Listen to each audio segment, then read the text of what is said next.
Hi guys, in this video I'll show you how to verify your OKX exchange account. First of all, open the OKX app on your mobile device and make sure it is updated to the latest version available. After that, sign into your account and you will be redirected to the home page. Once you are here, tap on the dots icon at top left corner and a new window will slide onto your screen. Here, tap on the Unverified badge under your account address and then access the Identity Verification section from the top of the list. After that, this pop-up will appear on your screen. Simply tap on the Verify Now button, select your country and the type of document you will be using to get verified. Once selected, tap on Next and then again tap on the Start Verification button at the bottom.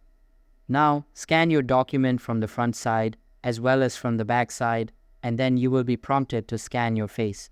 Simply tap on the Next button, scan your face, and then let the app review.